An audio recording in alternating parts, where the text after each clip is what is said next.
Welcome to the Allison Knows podcast.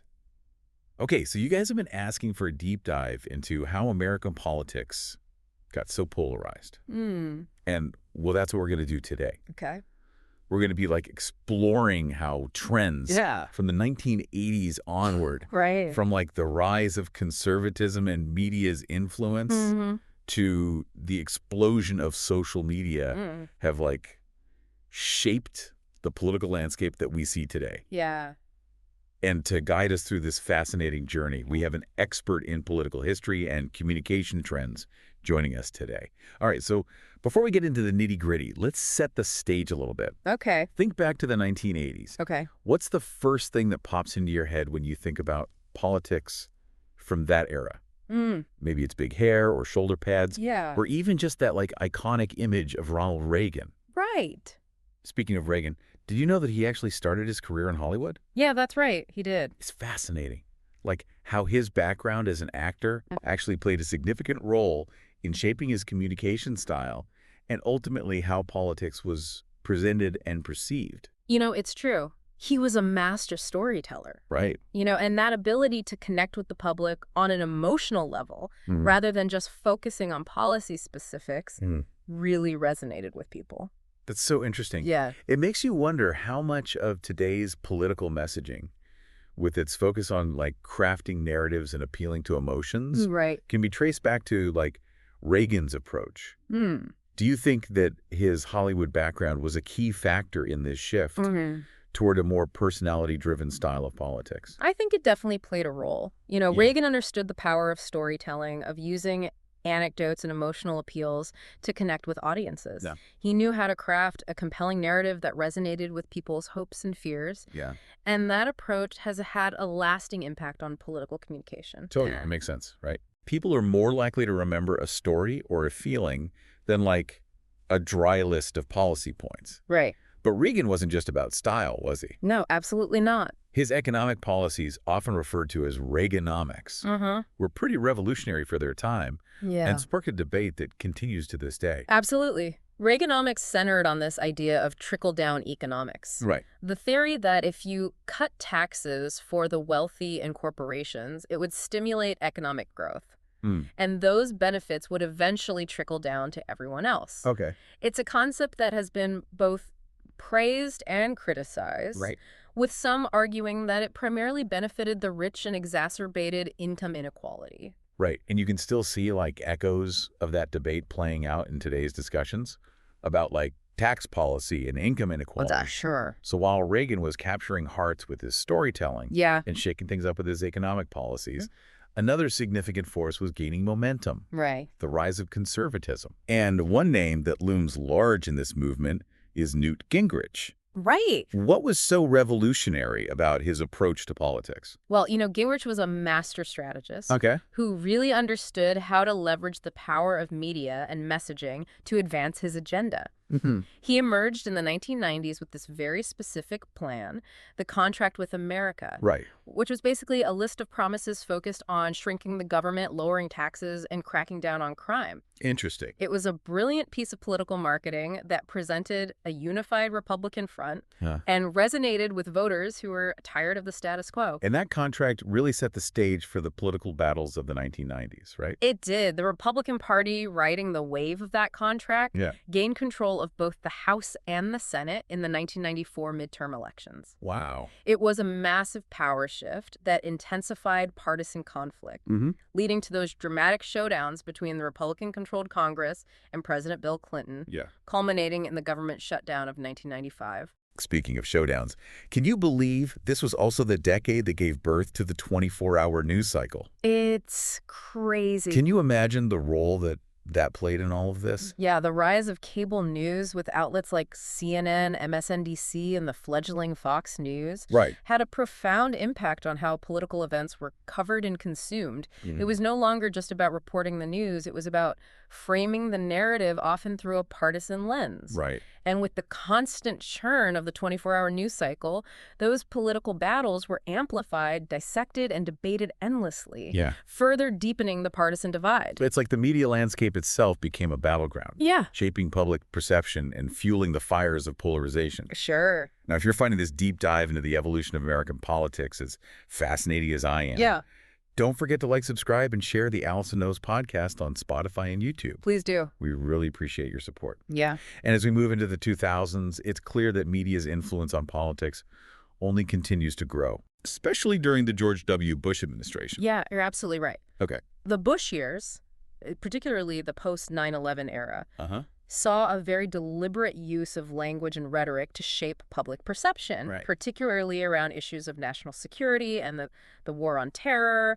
Terms like axis of evil and weapons of mass destruction became powerful tools in rallying support for military action and framing the global landscape in very specific ways. And the Patriot Act, passed in the wake of 9/11, really ignited the debate about the balance between security and civil liberties. Right. A debate that continues to resonate today. Exactly. The Patriot Act significantly expanded the government's surveillance powers in the name of national security, raising concerns about potential overreach and the erosion of individual rights.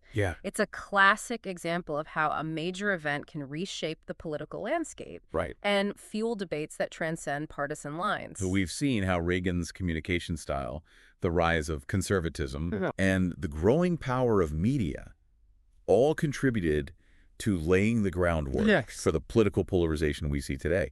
But then in the late 2000s and early 2010s, a completely new player enters the arena and changes the game forever. Social media. It's like someone threw a grenade into an already tense situation. Social media completely transformed the way we consume and share information. And its impact on politics has been nothing short of seismic. It's true. Think about Obama's historic 2008 campaign.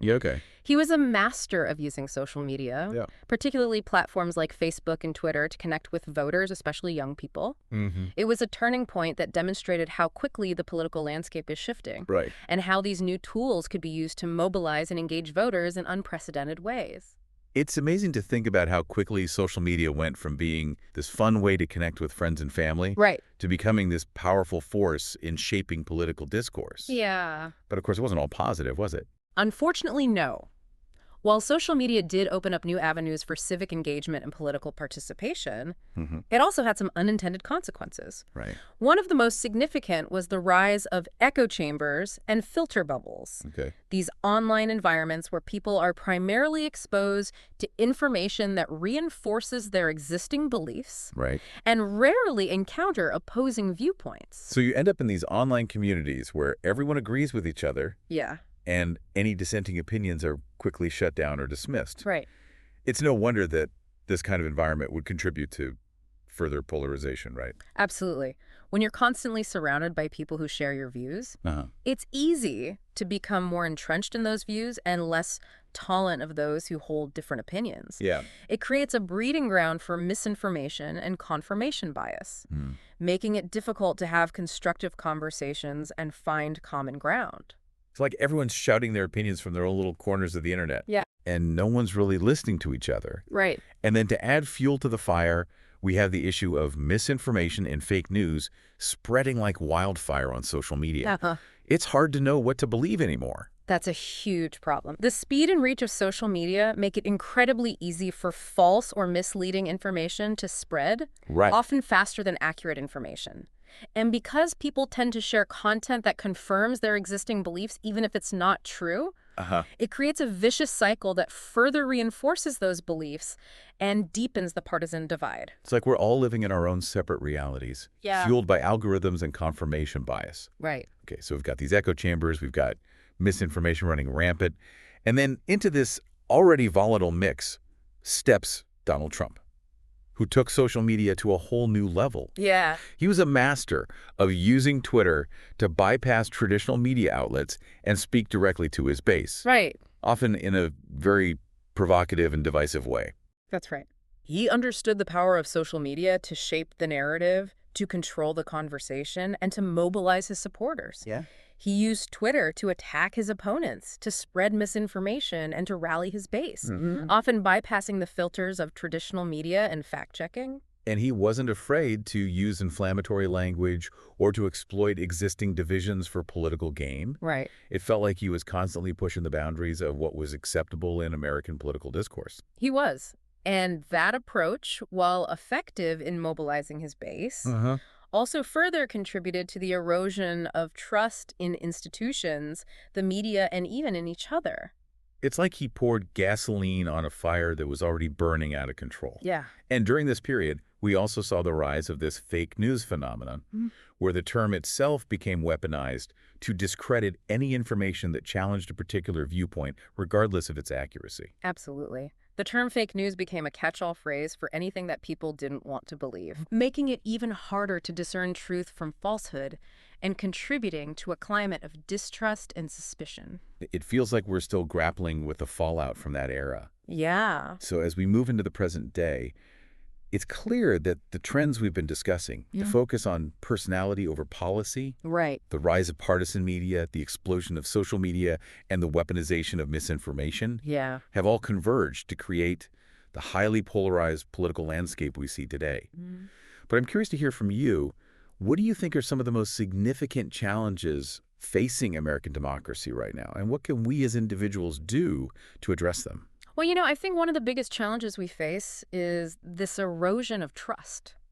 Trust in our institutions, in our leaders, in each other. It's like we've lost faith in the very systems that are supposed to hold our society together. And how do we rebuild that trust? It's not an easy task. It requires a conscious effort to engage in civil discourse, to listen to and respect different perspectives, even when we disagree. Right. It also requires holding our leaders accountable, demanding transparency and integrity from those in positions of power. And what about the role of individuals in all of this?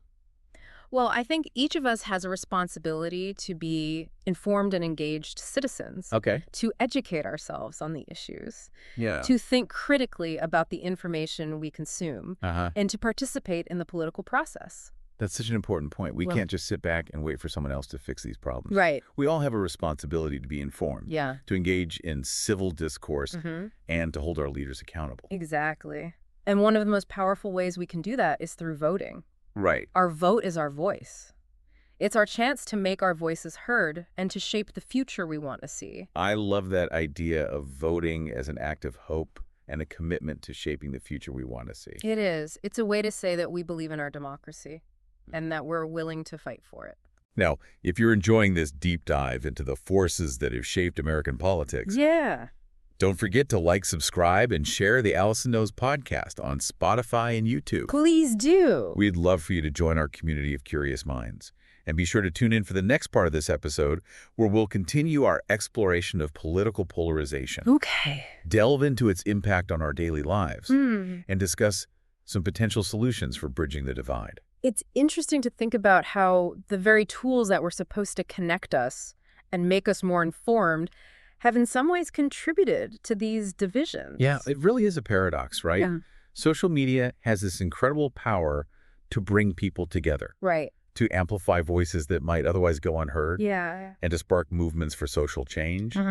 But it also has this darker side, where it can be used to spread misinformation, create echo chambers, and fuel outrage and division. Exactly. It's like a double-edged sword. Totally. And one of the most fascinating aspects of social media is how quickly it evolves. Right. Remember when hashtags first emerged? Oh, yeah. I remember thinking they were just a silly way to categorize tweets. But then they became this incredibly powerful tool for organizing and mobilizing people. Right. Around like social and political causes. Suddenly you could condense a complex movement or a set of ideas into a single, easily searchable phrase. Yeah. It was a game changer for political activism and awareness raising. Think about the impact of hashtags like Black Lives Matter or Me Too. Right. They help to galvanize entire movements. Yeah. Bringing issues to the forefront of public consciousness and sparking important conversations about social justice and equality. Absolutely. Hashtags gave a voice to the voiceless, allowing people to connect with others who shared their experiences and concerns and to amplify their message on a global scale. Of course, like any powerful tool, hashtags can be misused. Right. We've seen how they can be co-opted to spread disinformation, Yeah. to sow discord, and to manipulate public opinion. That's true.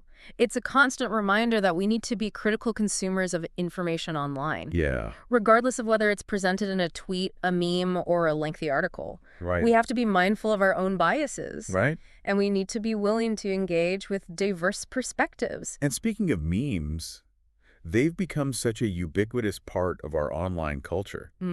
And they play a surprisingly significant role in shaping political discourse. Memes are fascinating. They're like this modern form of political cartooning, using humor and satire to convey complex ideas in a way that's easily digestible and shareable.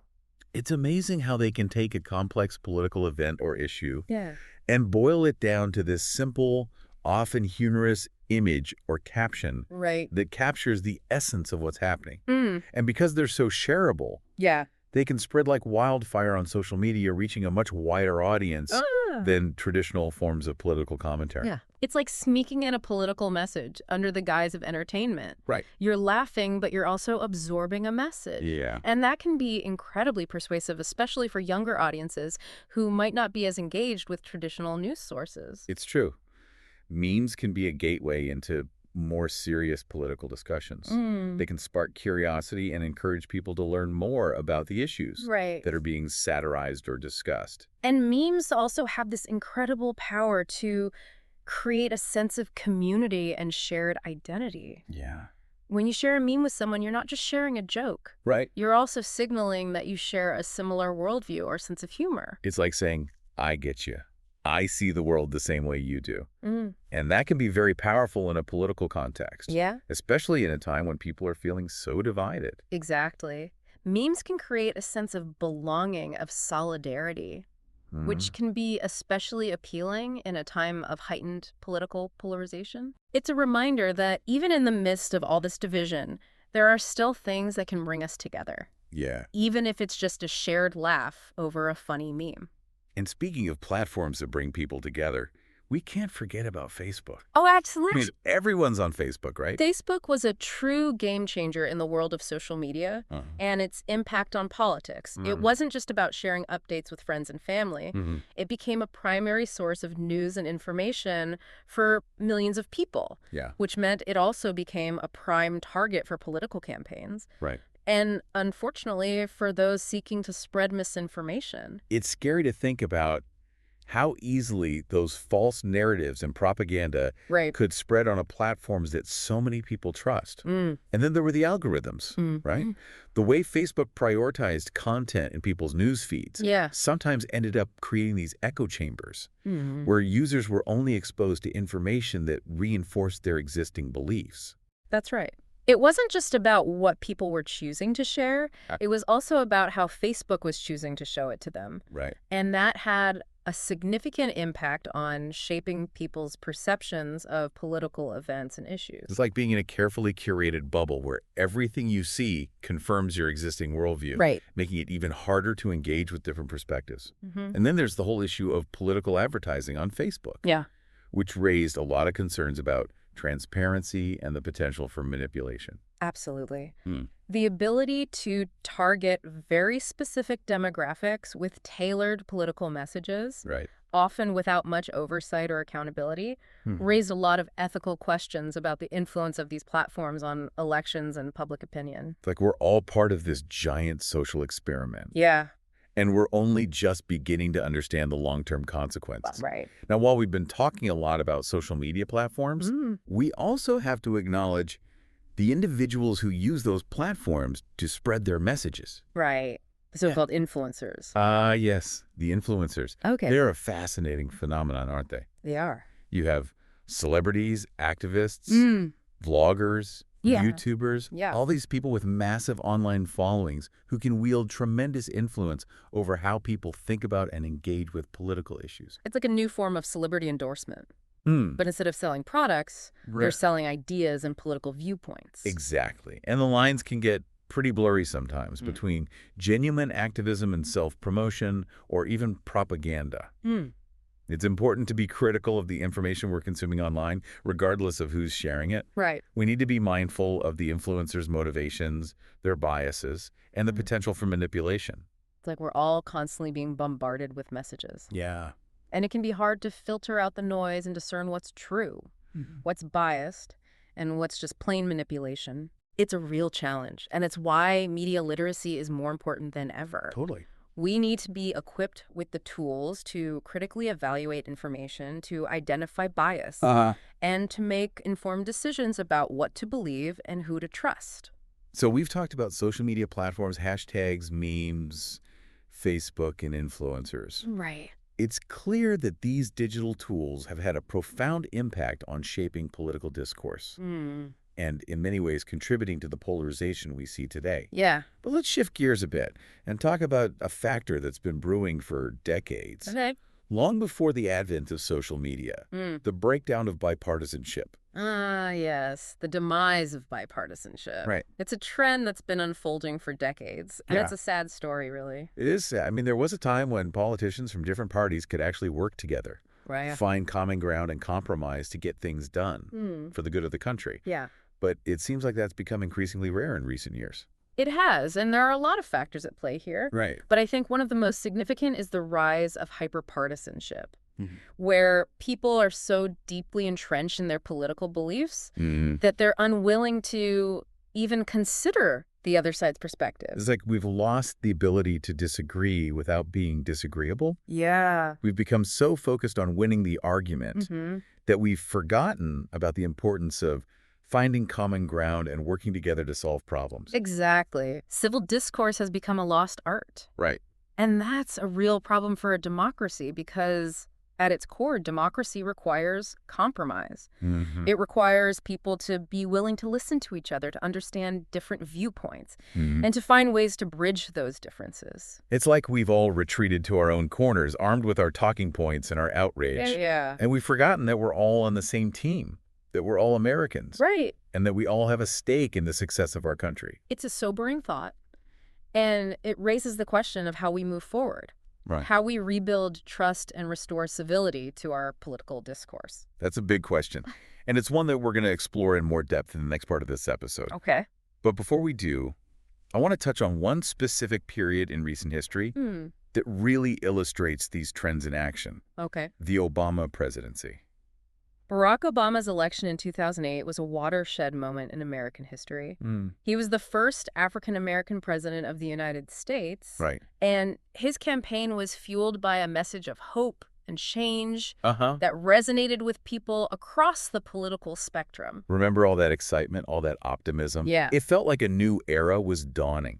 Like we were finally turning a corner on some of the divisions that had plagued our country for so long. It did feel that way. Yeah. But as Obama's presidency unfolded, those deep divisions within American society became even more apparent. Right. It felt like those fissures just widened and deepened as his presidency went on.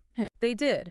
And I think there are a few key factors that contributed to that. Okay. One was the rise of the Tea Party movement. Ah, yes. The Tea Party. Yeah. They really burst onto the political scene with a lot of energy and anger, didn't they? They were a force to be reckoned with. Right. The Tea Party was this grassroots conservative movement that emerged in opposition to Obama's policies, particularly the Affordable Care Act, also known as Obamacare. They were very vocal in their opposition, weren't they? They were. Those town hall meetings were pretty intense. They were. The Tea Party was very effective at mobilizing its supporters, organizing protests, and flooding those town hall meetings with passionate and sometimes very angry constituents. Yeah. They were a powerful force, and they really helped to shape the narrative around Obama's presidency, particularly in the early years. And they were also very savvy in their use of social media, weren't they? Absolutely. They were one of the first political movements to really harness the power of those online platforms to organize, spread their message, and mobilize their supporters. They were early adopters of platforms like Facebook and Twitter, using them to connect with like-minded people, to bypass traditional media outlets, and to build a grassroots movement from the ground up. It was a real game changer for political organizing and activism, and it paved the way for future movements like the rise of Donald Trump, who would use those same tactics to even greater effect. That's a great point. Yeah. The Tea Party really demonstrated the power of social media to disrupt the political establishment. Right. And to give voice to those who felt marginalized or ignored by the mainstream media. So you have the Tea Party mobilizing on the ground. You have Fox News, which had already established itself as a powerful voice in conservative media, right, shaping the narrative on cable news. And you have social media amplifying all of it, creating these echo chambers and filter bubbles where people are only exposed to information that confirms their existing beliefs. It was the perfect storm, really. All of these factors converged to create an environment where political polarization intensified, where civil discourse eroded, and where compromise became increasingly difficult. And then into this already volatile mix, you have the Affordable Care Act, which became this lightning rod for political controversy and further deepened the partisan divide. Obamacare, as it came to be known, was one of the most significant pieces of legislation passed during Obama's presidency. Okay. It was a massive overhaul of the healthcare system aimed at expanding coverage and making healthcare more affordable for millions of Americans. And it was incredibly controversial, wasn't it? It was. It felt like the whole country was arguing about it. Republicans were fiercely opposed to it from the very beginning, arguing that it was government overreach, that it would lead to higher costs and lower quality care, and that it was a socialist takeover of healthcare. They even shut down the government over it, didn't they? They did. In 2013, the Republican-controlled House of Representatives refused to pass a budget. Unless it included defunding Obamacare. Wow. This led to a 16-day government shutdown, which had a significant impact on the economy and on the lives of everyday Americans. It was a pretty dramatic showdown. Yeah. And it really illustrates the level of polarization that existed in American politics at the time. It felt like we were reaching a breaking point. It did. And unfortunately, that breaking point would come a few years later with the election of Donald Trump. Right. Trump's victory in 2016 was a shock to many. Yeah. And it really felt like a culmination of all the trends we've been talking about. Right. The rise of populism, the erosion of trust in institutions, the power of social media to spread misinformation, and the deep partisan divisions that had been festering for decades. It's true. Trump's campaign was unlike anything we'd seen before. Yeah. He was a political outsider, a businessman with no prior government experience. And he campaigned on a very populist, anti-establishment message that resonated with a lot of voters who felt like the system was rigged against them. He really tapped into that sense of anger and frustration that had been building for years, didn't he? He did. That feeling that the American dream was slipping away, that the government wasn't working for them, and that the elites were out of touch with the concerns of everyday people. And he did it in a way that no one had ever done before. Yeah. He used social media masterfully. He held these huge rallies that felt more like rock concerts than political events. And he wasn't afraid to say things that were controversial or even offensive. It felt like he was constantly pushing the boundaries, testing the limits of what was acceptable in American politics. And he didn't shy away from exploiting racial and cultural anxieties, did he? He didn't. In fact, he often seemed to encourage them. Right. He made appeals to white nationalism, stoked fears about immigrants and minorities, and used racist rhetoric to divide and conquer. And that just further deepened the divisions within American society. It felt like he was tearing the country apart. It did feel that way. Yeah. And his presidency created a very toxic political climate where it became almost impossible to have a civil conversation about anything. It's like we were all living in these separate realities, fueled by our own biases, and the constant stream of misinformation propaganda that was being pumped into our social media feeds. Exactly. And the traditional gatekeepers of information, the mainstream media, the political establishment, seem to have lost their ability to control the narrative. So where does that leave us? We've gone from Reagan to Gingrich to Bush to Obama to Trump. Right. And it seems like with each passing decade, the political divide in America just gets wider and deeper. What's the solution? That's the million-dollar question, isn't it? Totally. If I had a simple answer, I'd be a very rich man. Right. But I do think there are things we can do to start to bridge the divide. I'm all ears. I mean, it's not like there's a magic wand we can wave to make everyone get along. Right. But surely there are some steps we can take, both individually and collectively, to create a more civil and productive political discourse. I agree. And I think it starts with recognizing that we're all in this together. Okay. We may have different political beliefs, different values, different backgrounds, but we're all Americans, and we all have a stake in the success of our country. That's such an important point. It's so easy to get caught up in the us versus them mentality. Right. To demonize the other side and to forget that we're all part of the same community. Yeah. That we're all striving for a better future for ourselves and our children. We are. And I think it's also important to remember that democracy is a process, not an outcome. Right. It's messy, it's noisy, and it requires constant vigilance and participation. Yeah. We can't just sit back and expect others to fix things for us. Right. It's like that old saying, democracy is not a spectator sport. We all have a responsibility to be informed, right, to engage in civil discourse, to hold our leaders accountable, and to vote in every election. Exactly. Our democracy is only as strong as our commitment to it. And that commitment requires us to be willing to listen to each other, even when we disagree. It requires us to seek out diverse perspectives, to challenge our own biases, and to find common ground where we can. Absolutely. And it requires us to be respectful even when we're passionate about our beliefs. Totally. We can disagree without being disagreeable. Right. We can argue without being enemies. That's so important. It's like we've forgotten that it's okay to have different opinions. Yeah. That it's actually healthy for a democracy to have a diversity of viewpoints. But somewhere along the way, we've started to equate disagreement with disloyalty. Right.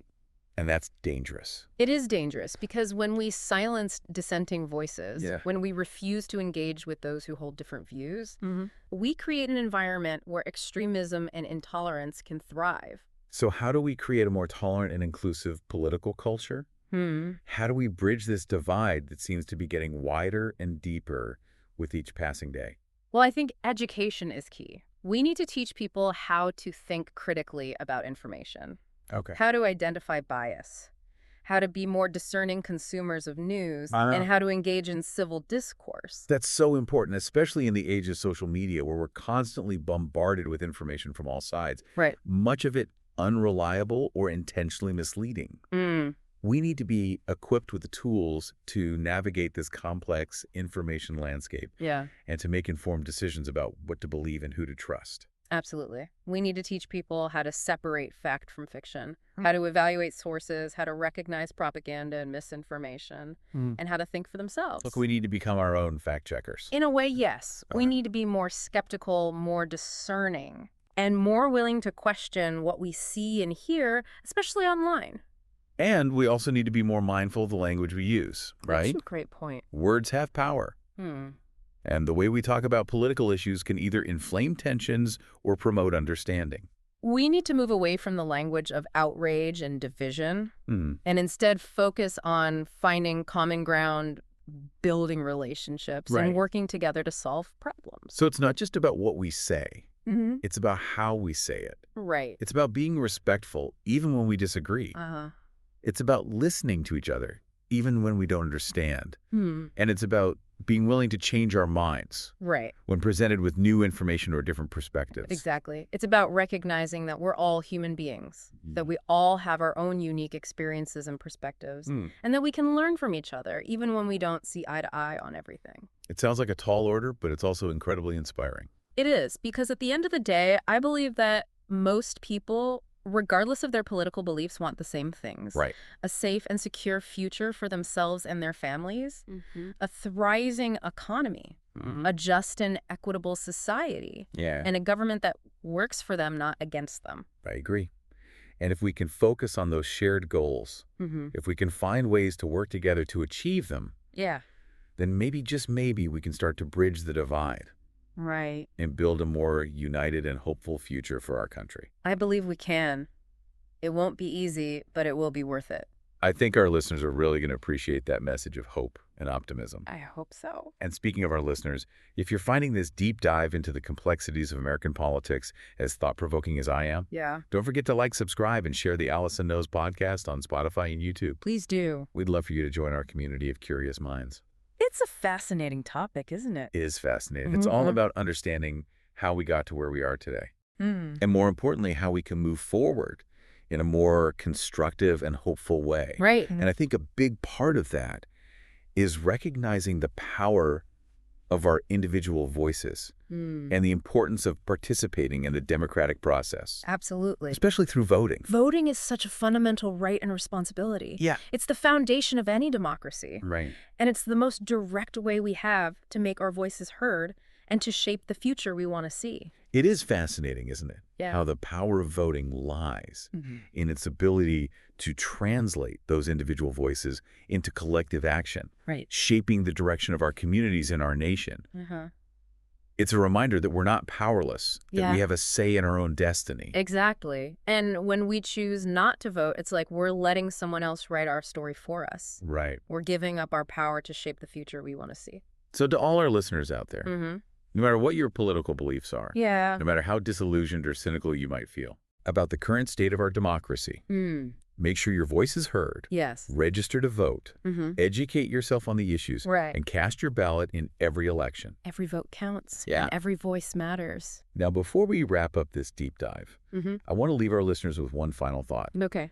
We've talked a lot about the problems facing American democracy, the polarization, the misinformation, the disillusionment. Right.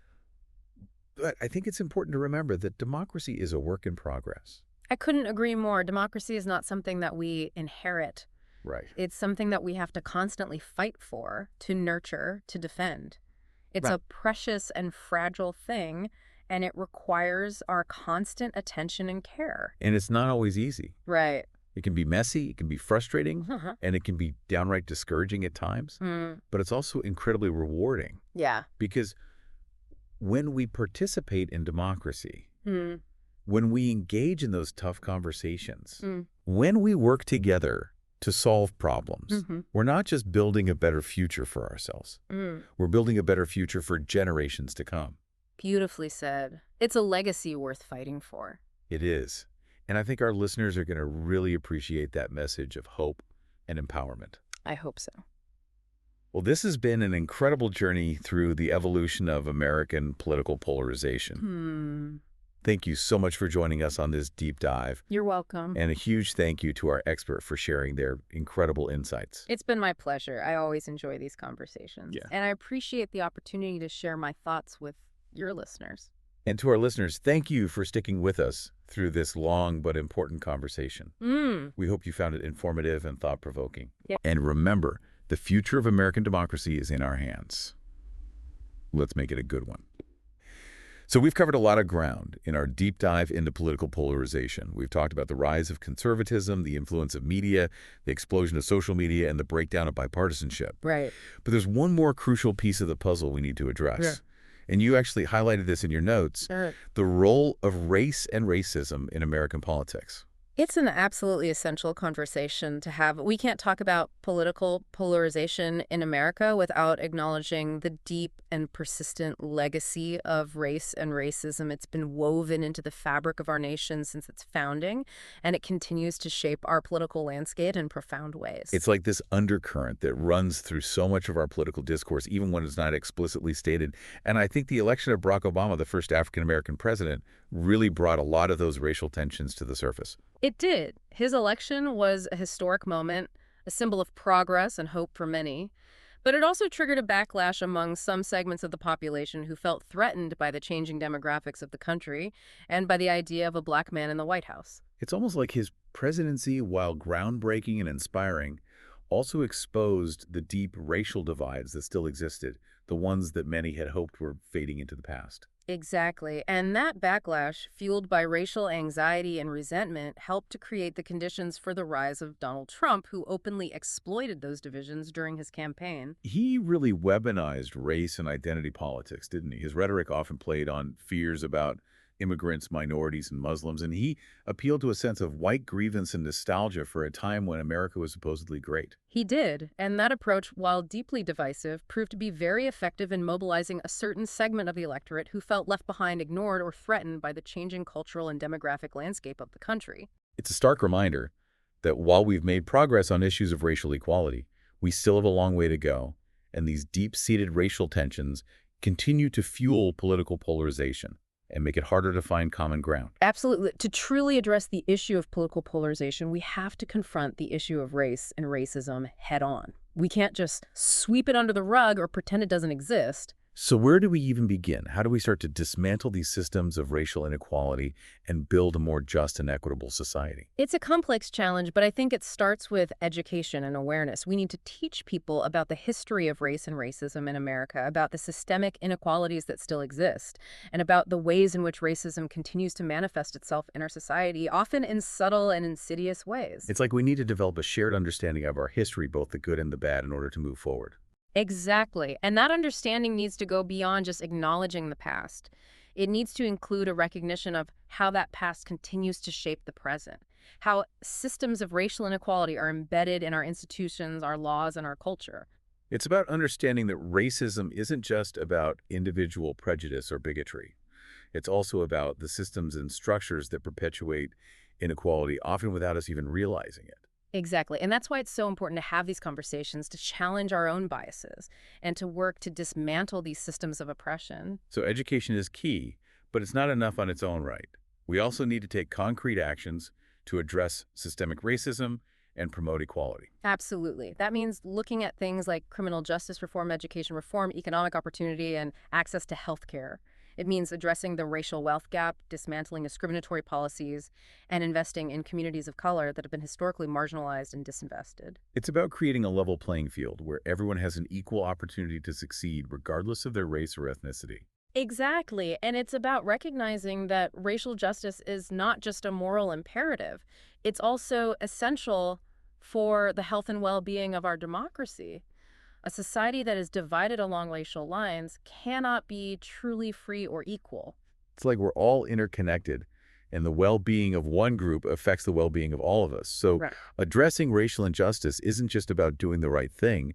It's also about strengthening our democracy and ensuring that everyone has the opportunity to thrive. I couldn't agree more. It's a win-win for everyone. I love that, and I think our listeners are going to appreciate that message of hope and possibility. I hope so. Well, this has been an incredibly rich and insightful conversation about a really complex and challenging issue. I know I've learned a lot, and I hope our listeners have too. It's been a pleasure sharing my thoughts with you and your audience. And to our listeners, thank you for sticking with us through this deep dive into the history and evolution of political polarization in America.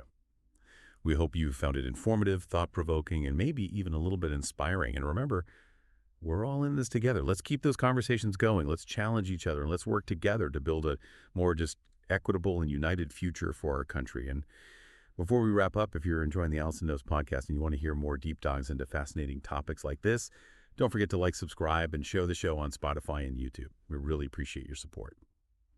Thank you for listening to the Allison Knows podcast. Don't forget to follow Allison on Blue Sky, YouTube, and TikTok.